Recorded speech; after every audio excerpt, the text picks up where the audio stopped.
America వృద్ధిలో భారతీయుల వాటా ఎంత అన్న విషయానికి వస్తే అక్కడి వారికి మన విలువేంటో తెలుస్తుంది. అమెరికాలో నివసిస్తున్న మన భారతీయుల్లో 65,960 మందికి అగ్రరాజ్య పౌరసత్వం అధికారికంగా అందుబాటులోకి వచ్చింది. అనేక మంది మనవారు అక్కడ ఎప్పటి నుంచో నివసిస్తున్నా ఇప్పటికీ మొత్తం అందరికీ పౌరసత్వం రాలేదు. పైగా 18,000 మంది భారతీయులు అక్రమంగా అమెరికాలో నివసిస్తున్నారని తేలింది. ట్రంప్ ప్రమాణ స్వీకారం అనంతరం వారిని జనవరి తర్వాత భారతదేశానికి తిప్పి పంపిస్తామని పుకార్లు షికారు చేస్తున్నాయి. దీంతో వారి గుండెలు గుబేలుమంటున్నాయి. సెలవుపై భారత్ వచ్చిన విద్యార్థులను వెంటనే అమెరికాకు వచ్చేయాలని సదరు కాలేజీలు మెయిల్స్ పంపిస్తున్నాయి. ట్రంప్ ఏ నిర్ణయం తీసుకోనున్నారనేది పెద్ద సస్పెన్స్ గా మారింది. నిజానికి అక్కడి రూల్స్ అక్కడి వారిష్టం. వారి తమ దేశ సంపూర్ణ హక్కులు కలిగి ఉంటారు. వారి ఆలోచనలను మనం మరో దేశం నుంచి ఖండించడం గాని మార్చాలని డిమాండ్ చేయడానికి లేదు. మన దేశంలో పుట్టి అక్కడ జీవిస్తున్న వారిలో దాదాపు 42% మందికి అక్కడి పౌరసత్వం పొందే అర్హత లేదని సిఆర్ఎస్ నివేదిక తెలుపుతోంది. 2023 నాటికి గ్రీన్ కార్డ్ లేదా లీగల్ పర్మనెంట్ రెసిడెన్సీ ఉన్న 2,90,000 మంది భారతీయులకు మాత్రమే సహజ విధానంలో పౌరసత్వం పొందే అవకాశం ఉందని నిపుణులు చెబుతున్నారు. అమెరికాలో నివసిస్తున్న విదేశీయులు ఆ దేశ జనాభాలో 14% ఉంటారు. గతంతో పోల్చుకుంటే అమెరికాలో నివసించే భారతీయుల సంఖ్య గణనీయంగా పెరిగింది. సాఫ్ట్వేర్ రంగం పెరుగుతున్న కొద్దీ మన వాళ్ళ సంఖ్య కూడా పెరుగుతూ వస్తుంది. విద్యార్థులు కూడా పెరుగుతున్నారు. 2 రాష్ట్రాల తెలుగు వారు కూడా బాగానే పెరుగుతున్నారు.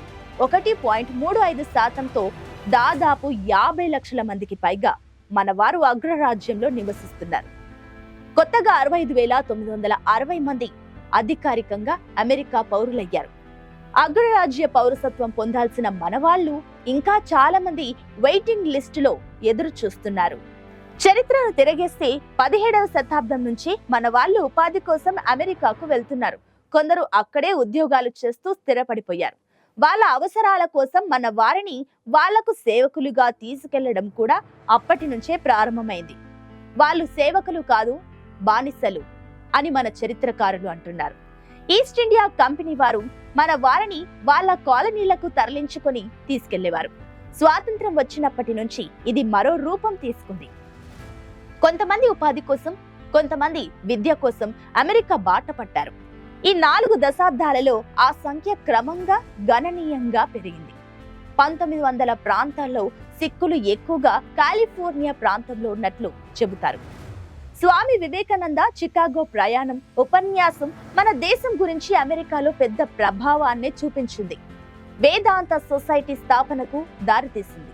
సిక్కులను కూడా అమెరికాలో ఒకప్పుడు హిందువులనే పిలిచేవారు. ఒక దశలో భారతదేశం నుంచి వలసలను అరికట్టాలని కూడా అమెరికా చూసింది. ఇమిగ్రేషన్ చట్టాన్ని మరింత బలంగా నిర్మాణం చేయడంతో మన వాళ్ళ అమెరికా వలసలు తగ్గిపోయాయి. 1920 ప్రాంతంలో భారతీయ అమెరికన్ల జనాభా కేవలం 6,400.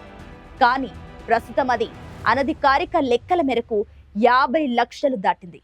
ఈ 100 ఏళ్లలో మన వాళ్ళ జనాభా ఎన్ని రెట్లు పెరిగిందో దీనిని బట్టి అర్థం చేసుకోవచ్చు. మన జనాభా పెరగడానికి కారణాలలో విద్య ప్రధానమైంది. దానికి మూలం మన వారిలో ఉండే సహజ సిద్ధమైన ప్రతిభ. 1920లోనే మన ప్రతిభ చూపించి వాళ్ళను గెలిచిన వారిలో మన యల్లాప్రగడ సుబ్బారావు, గోవింద్ బిహారీ లాల్ వంటి వారిని ఉదాహరణంగా చెప్పుకోవచ్చు. అక్కడి నుంచి మొదలైన మన భారతీయ ప్రతిభ ప్రస్థానం నేడు ఐటీ దిగ్గజాలకు ఎదిగేలా చేసింది. సత్యనాథెన్ల, సుందర్ పిచాయ్ వంటి వారిని చెప్పుకోవచ్చు. మన దేశ మూలాలు కలిగిన కమలా హ్యారిస్ ప్రస్తుతం జనవరి 20 వరకు అగ్రరాజ్య ఉపాధ్యక్షురాలిగా పదవిలోనే ఉంటారు. బానిసల స్థితి నుంచి బాసుల స్థాయికి మన భారతీయులు ఎదగడం భారతీయులుగా మనకు గర్వ కారణంగానే ఉంటుంది. వ్యాపార వాణిజ్యాలలో మన వారు అక్కడ అద్భుతంగా రాణిస్తున్నారు. మానవ వనరులలో మనది గౌరవనీయమైన స్థానం. వైట్ హౌస్ లోనూ మన వారి ప్రాతినిధ్యం పెరుగుతోంది. నాసా ద్వారా అంతరిక్షం గురించిన అత్యద్భుత విజయాలలో భారతీయుల ప్రతిభ ఎంతగానో ఉంటుంది. అంతెందుకు, ప్రపంచ కుబేరుడు ఎలన్ మస్క్ కంపెనీలలో ప్రధాన పాత్ర పోషించే టెక్నీషియన్లందరూ భారతీయులుగా ఉంటారు. అందుకే H1B వీసా విషయంలో ఎలన్ మస్క్ మనకు సపోర్ట్ గా ఉంటారు. ప్రస్తుతం ట్రంప్ నిర్ణయం కోసం ఎదురు చూస్తున్న ప్రవాసులకు ఎలన్ మస్క్ ద్వారా ఊరట లభించే అవకాశం ఉందని అంటున్నారు విశ్లేషకులు. మొన్నటి అమెరికా ఎన్నికల్లో ఆర్థిక సహాయం అందించే వారిలోనూ మన వాళ్ళు కీలకంగా ఉన్నారు. ఇక్కడి మన దేశ సంతతికి చెందిన వివేక్ రామస్వామి, ఇతర ప్రవాసులను గుర్తు చేసుకోవాలి. వీరంతా రేపటి అమెరికా అభివృద్ధిలో భాగస్వాములు కాబోతున్నారు. కాకపోతే రాజకీయ భాగస్వామ్యంలో మాత్రం వెనకబడి ఉన్నారు. అమెరికాలో ఓటు హక్కున్న మన వాళ్ళు చాలా మంది అసలు ఓటే వెయ్యరని మన వాళ్లే చెబుతుంటారు. ఇది ఏ మాత్రం ఆహ్వానించదగిన విషయం కాదు. ప్రత్యక్ష ఎన్నికల్లో పాల్గొనే అభ్యర్థులకు డబ్బులిచ్చినంత మాత్రాన సరిపోదు. ఎన్నికల్లో నిలబడాలి. ముఖ్యంగా ఓటు హక్కును సద్వినియోగం చేసుకోవాలి. సాఫ్ట్వేర్ రంగం తాజాగా అభివృద్ధి చెందిన రంగం.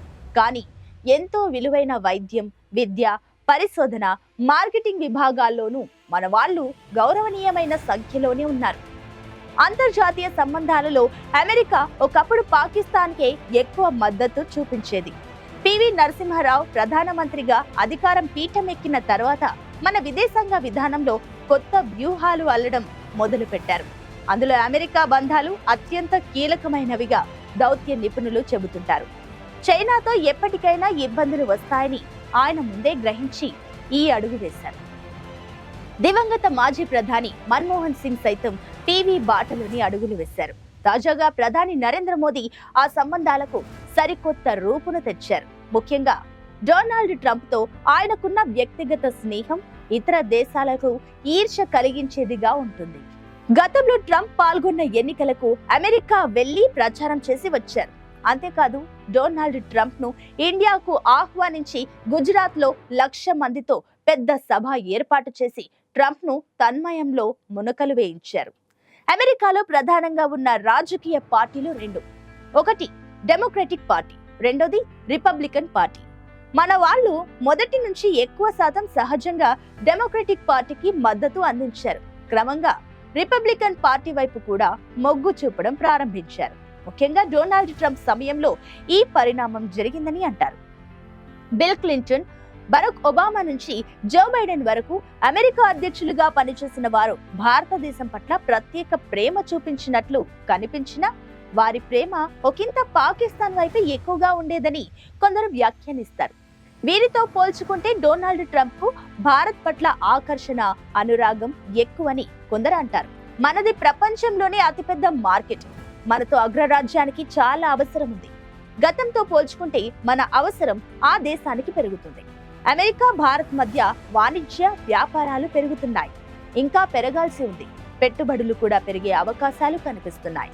ఈ నేపథ్యంలో అక్కడ నివసించే మన వారికి పన్నుల రాయితీలోనూ, వ్యాపార ప్రోత్సాహకాల్లోనూ, పౌరసత్వ కల్పనలోనూ, రాజకీయ భాగస్వామ్యంలోనూ ఇంకా సహకారం ఎంతో పెరగాల్సి ఉంది.